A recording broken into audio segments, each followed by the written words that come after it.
Assalamu alaikum. I am Salmaan, a member of the Australian National Imams Council. I'm pretty cool. And yeah, I'm just about ready for this roller coaster of a ride, inshallah. Islamophobia is an unwarranted hate. Actually, Islamophobia is an unwarranted fear of Islam and Muslims. Fear of Islam and Muslims. Okay. Yeah. So, do you think it is like social disease, or someone described it cancer, or behavior, or legitimate fears, or what you just thought of? Well, I think there are a few different angles to this. There are people who are more sympathetic towards Muslims and Islam. There are people who have a certain level of curiosity. They genuinely have no idea what Islam is and what Muslim culture is all about. And then there are people who know quite a bit about Islam and Muslims, and yet they choose to perpetrate a narrative of hate, a narrative of bigotry. And I think within that segment of our community, there are people at high levels of influence. There are elements of mainstream media who play a huge part in conveying this narrative, and there are small pockets, I would say even conglomerates within the political community who play a huge part in conveying this narrative as well. Okay. So you know that Islamophobia become basically unbearable problem for Muslim community around the world after 9/11. Yes. Do you think that's something to do with terrorism itself, or with the West, or with the conflict between East or Muslim and the West, or something beyond that? I think that one of the reasons why a lot of people have hate towards Muslims is because there is an increasingly radical milieu which is leaning more towards violent outcomes and aggressive outcomes towards Muslims. And the reason why they hate Muslims is because they see Muslims as inherently incompatible with Western liberal norms. Also, I think that they see Muslims, and violence, and they associate that with Muslims. And at the same time, I think when they see violence and criminal activity which is done in the community, they see that as a proof that Muslims and Islam is an inherently violent ideology. They also see Muslims as people who like to play the victim card in order to protect themselves from being criticized. This is how they see Muslims, and with this understanding of what Muslims are, I think the level of hate just increases and increases. And I think it's a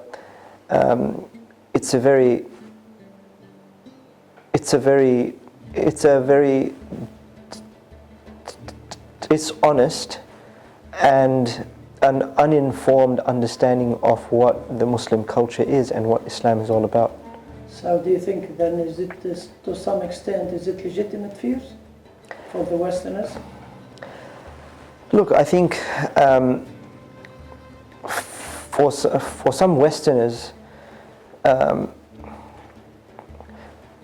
think for the wider community, there is an element of genuine curiosity, genuine uncertainty about Islam and Muslims, but I think it can be solved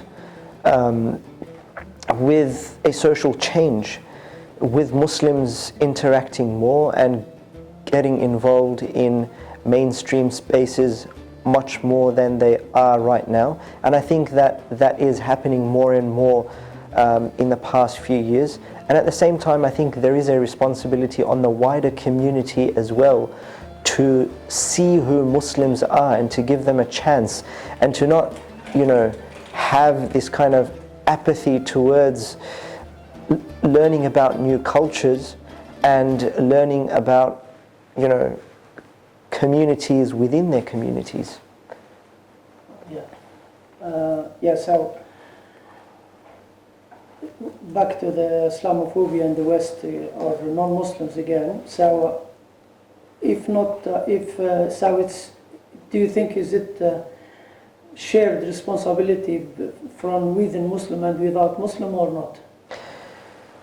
So who to blame for Islamophobia at the end of the day, basically? Look, I think there is a social responsibility on every member of the Australian community to be able to, live with cohesion and to try to contribute to society. And I think there is a social responsibility on Muslims to try to get involved more and to have a stronger presence in the Australian community. At the same time, in the same breath, I think that the wider community has a social responsibility as well to try to know who Muslims are and who their communities are made up of. But I think that, playing the blame game is not what is involved in this conversation. In fact, I think that social responsibility has no connection with the hate that is being perpetrated, and I think that there is no excuse for bigotry at all in this. Yeah. Some people, they blame the media like by 80% or so. There's particular media around like Murdoch Media, News Corp, blah blah blah, far right and new conservative and post 9/11 and Howard government and so on and so on. And these people, their job is to make the mainstream Australian basically scared of Muslim by constant bombardment of things, bad news or negative news about Muslims. So what do you think? Do you agree with that, or do you have different? I think there is a huge role that the media has played in demonizing Muslims. Mainstream media outlets, and I don't mean all of them, but there is a huge proportion of the journalism community who has to take a responsibility for the messaging and the the reporting that they do. And in saying this, there are counter narratives as well, which perhaps are not that strong, but there is a responsibility that comes with the influence of media as well. Okay, and back to the Muslim community. So you do see some negative things and make the Islamophobia getting worse by the deeds of Muslims themselves. Can you explain more about that? Sorry, could you repeat that? So the Muslims themselves, they cause, to some extent, they cause Islamophobia by living into ghetto or not to be proactive within the mainstream community or whatever. So can you elaborate on that? I think my message to the Muslim community would be to increase their presence in mainstream spaces, in the media, and to get involved in politics and to speak to people and to get involved, in various kinds of industries and to,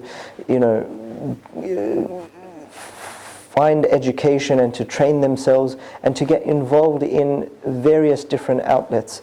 And having given out this message to the Muslim community, I also think that hate plays no part, the involvement of the Muslim community in the wider community has very little effect on the hate that is, maybe directed towards them. Okay, so back again to the non-Muslim, then that small portion of non-Muslim, the small portion of Islamophobe. Do you think that's something to do with centuries of history of tension between Christianity or Judeo-Christianity and Islam, Crusades wars and that narrative and that popular culture, or just something happened after 9/11? Something. So, what do you reckon? What do you think? I think there are a number of factors which has caused this distinction between the Muslim community and the wider community. And yes, history plays a part. Yes, the media has played a part as well.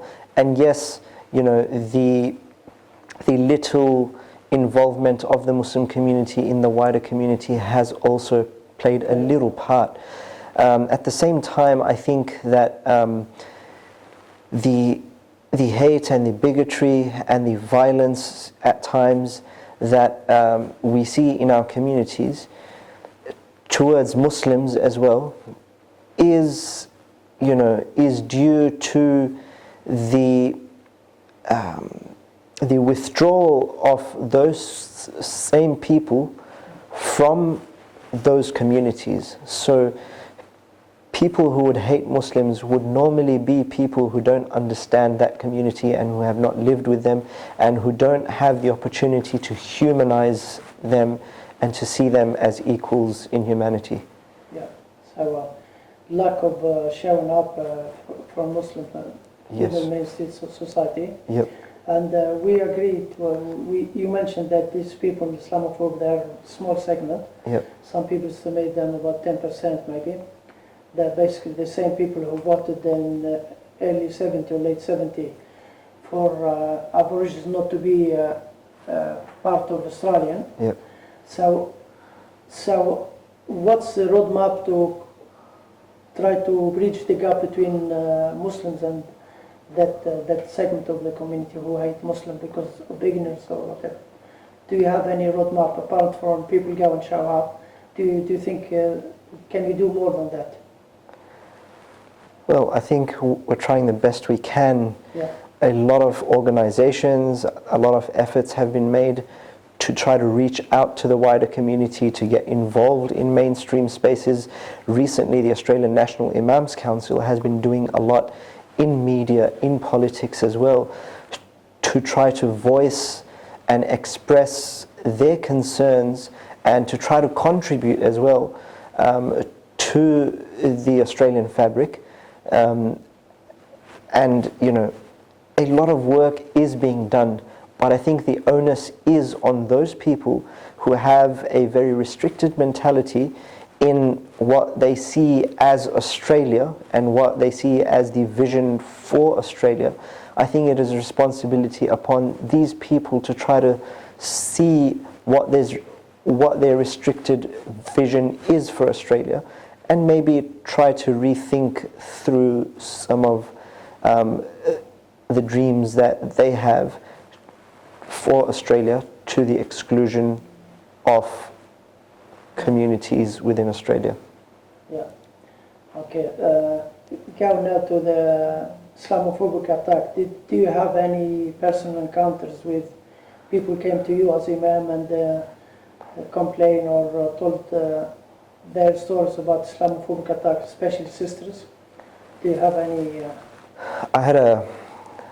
So that's a question to trigger you to talk about this section. Yeah. So we don't need to answer me like answer question.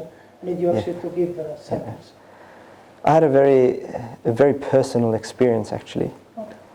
My wife just a few years ago was attacked. It was a case of common assault, and it happened at our local supermarket.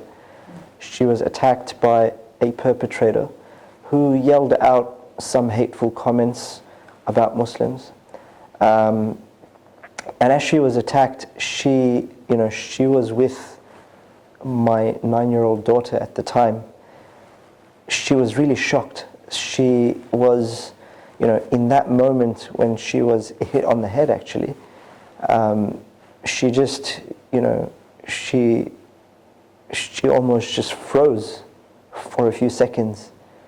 And when she heard those words, she didn't know what to do, she didn't know what to say, and she just felt, the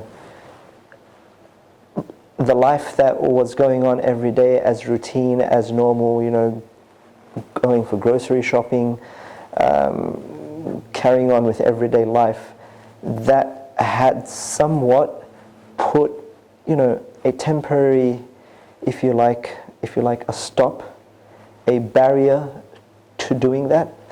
And it took a few weeks for her to get over that fear and to try to go out and to feel that sense of safety once again.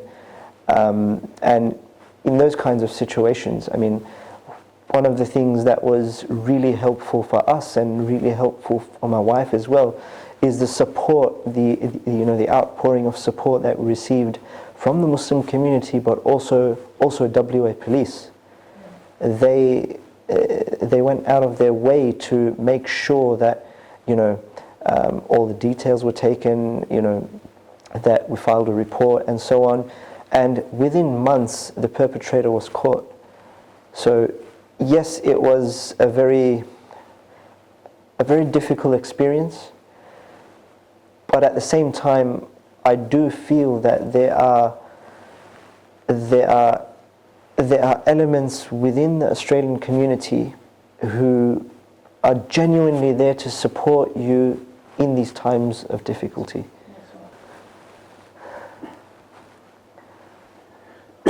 Look, in my vision for Australia, the recommendations that I have, especially for the Muslim community, is that you keep increasing your presence and you keep increasing your scaffolding the Muslim experience in Australia.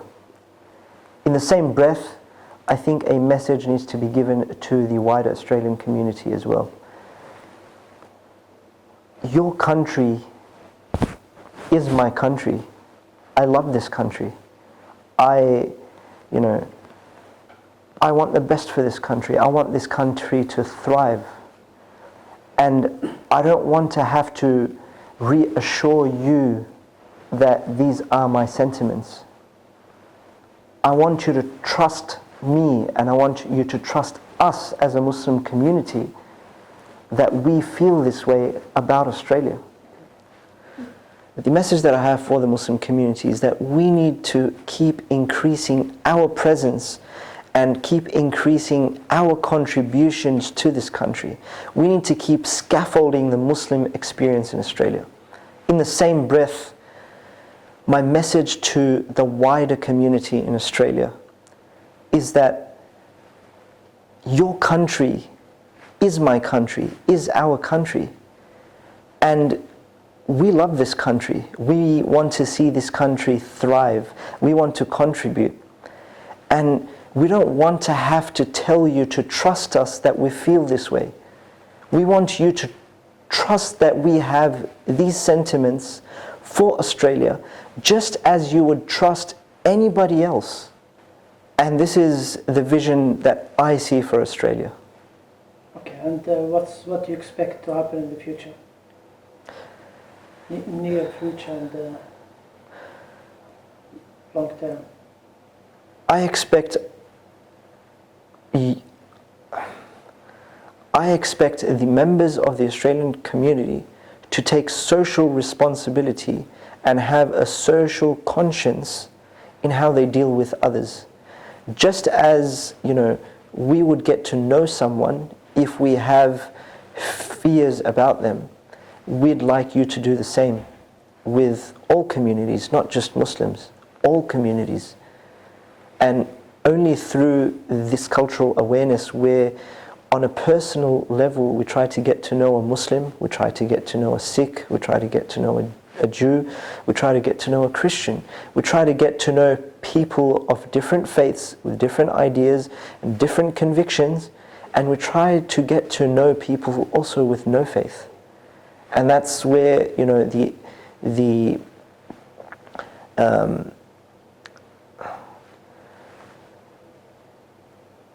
and that's where the understanding and the connection between people is built. And that's when you try to understand and you try to even humanize what you don't know.